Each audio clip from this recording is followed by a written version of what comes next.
President Biden and House Speaker Kevin McCarthy claiming that their latest meeting on the debt ceiling was productive, but no deal was reached. And then there's less than 10 days to go until Janet Yellen's deadline on when the United States will run out of money and fail to fill its obligations. Fox's Jackie Heinrich asked McCarthy if he'll drop his 3-day rule for lawmakers to review the legislation before voting on it. Here's what he said. Watch. I'm not going to waive the 3-day rule because we have the 3-day rule for a reason. If you want to move a bill such as this, and I know in past Congresses under Speaker Pelosi it was different, they would move trillions of dollars in a day and nobody could read the bill. I'm not going to be afraid of what the agreement comes in the end. Because I would sit that bill down and I would give everybody 72 hours so everybody knows what they're voting on. Joining me right now is the former Speaker of the House. He is Fox News contributor Newt Gingrich. He is author of the new book coming out June 6th, March to the Majority. Pick up the book. It is a best read. Newt, great to see you this morning. Thanks so much for being here. Well, it's great to be with you. And I have to say that in a lot of ways, Kevin McCarthy's following is kind of the cookbook we developed with March to the Majority. Stay your position, stick to it. Make sure your members are going to have time to read the bill. I mean, what a refreshing difference from Nancy Pelosi saying you have to vote for it to find out what's in it, which is a statement of such amazing arrogance that I'm still astonished she got away with it. But well, I think that right. Speaker McCarthy has the right attitude. His conference has to know what they're going to vote on, and he's confident that it's going to be something they will generally like. Well, it is refreshing. You're right. And, you know, he's been pretty adamant about his priorities. That's why his ratings and approval ratings are moving higher, doing well among Republicans. But is he going to be able to take this home? Is he going to be able to cross the finish line with a deal that pleases everybody here, while President Biden is re-entering the notion of raising taxes on people? Biden wants revenue raised if he's going to agree to spending cuts. Look, I don't know what Biden thought he was accomplishing with his comments in Tokyo at that press briefing, but it was nonsense. No Republican House is going to raise taxes, period. That's a lesson they learned in 1990 when George H.W. Bush broke his no new taxes pledge.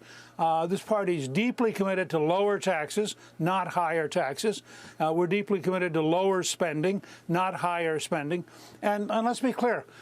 Speaker McCarthy has a 4-part plan. Part 1 is get this debt ceiling done in a way that begins to bend the curve and actually, for the first time ever, reduces spending. Doesn't just slow the growth, actually reduces spending.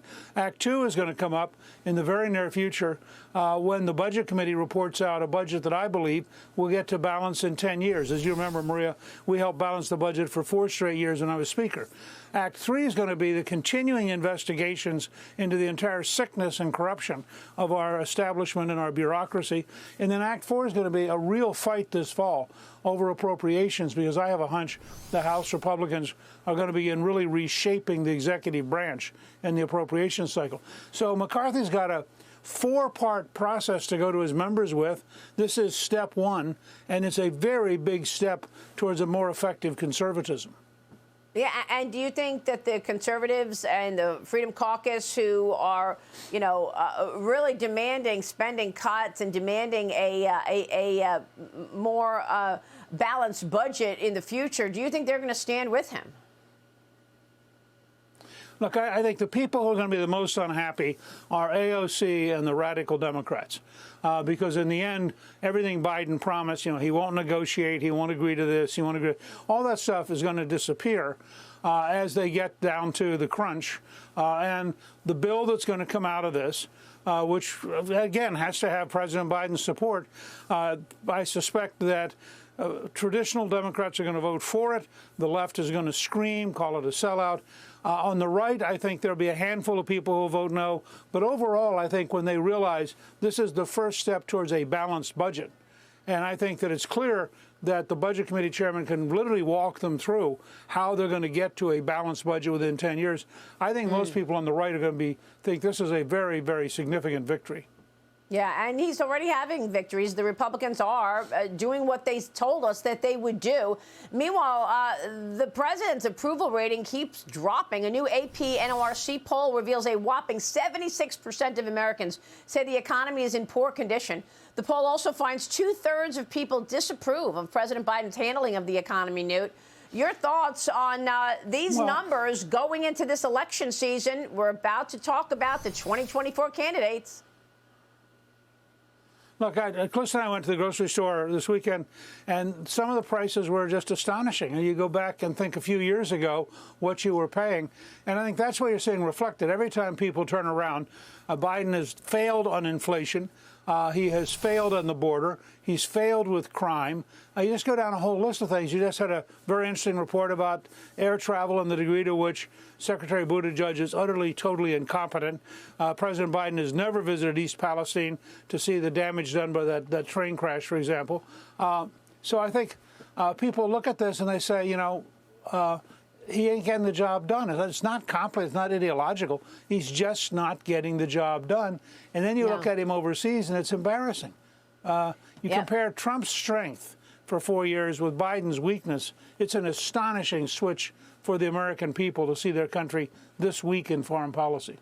Well, that's right. And now we've also got so many missteps on China.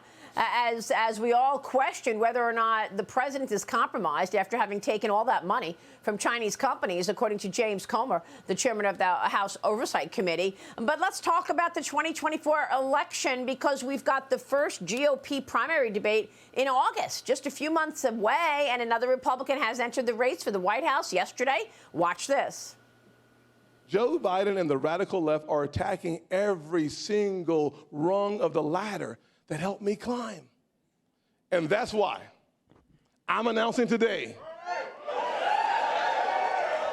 that I'm running for president of the United States of America.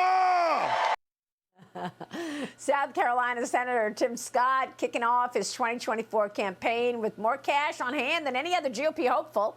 He's launching an enormous $6 million ad buy in the key primary states of Iowa and New Hampshire, Newt. And former President Trump reacted on Truth Social. He wished him luck. He wrote this: "Good luck to Senator Tim Scott. Tim is a big step up from Ron DeSanctimonious, who is totally unelectable." Newt, your thoughts on Trump coming out and complimenting Tim Scott? What does this tell you? Well, first of all, it tells you that Tim Scott is a remarkably likable and decent human being. I've known him and followed his career since 1995 when he ran for county commissioner.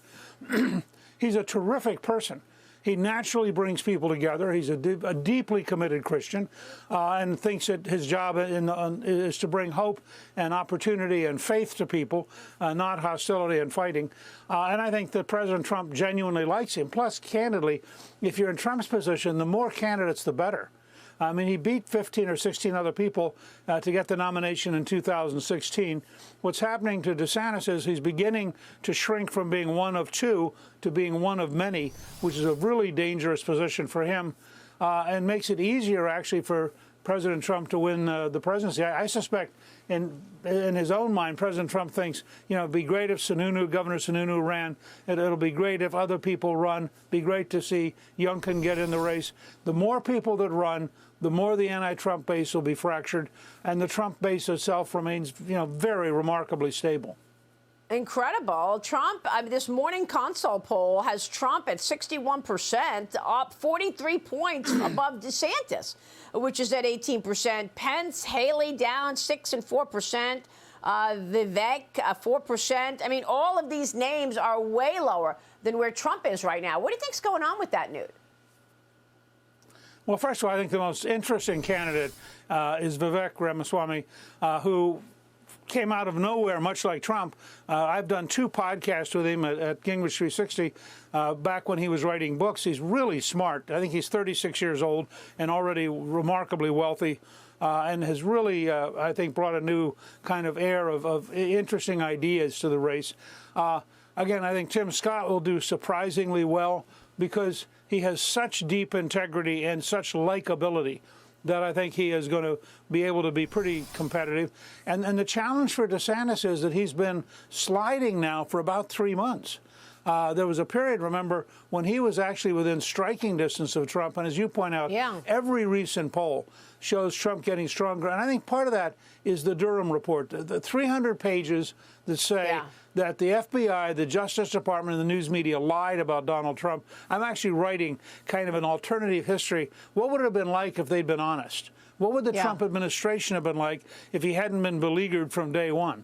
I think that's led a lot of people to give him a second look and say, gee, this guy's still standing after 7 years of the establishment trying to destroy him. Yeah, and it's the corruption in plain sight. I mean, that's why I keep asking candidates, one of the reasons Trump supporters like Trump still and go back to him is because they know he's going to be tough on corruption. What are the others going to do? Are they going to be tough on the FBI? Are they going to really call out the DOJ for this corruption? Look, that's why I think the appropriations process will become the fourth act in this process that Speaker McCarthy set up. There's no reason that they shouldn't be zeroing out large parts of the corruption. You can almost take the Durham report and say, okay, this office ought to be defunded and this office ought to be defunded, and make it a straight-on fight. Why are we paying for people who are crooks and who are liars? Why are we empowering their offices, starting candidly with the Attorney General of the United States? We all want to know, and we want to know what the Republicans are going to do about Merrick Garland right now. Great point. Newt, it's always a pleasure to see you. Thank you, sir.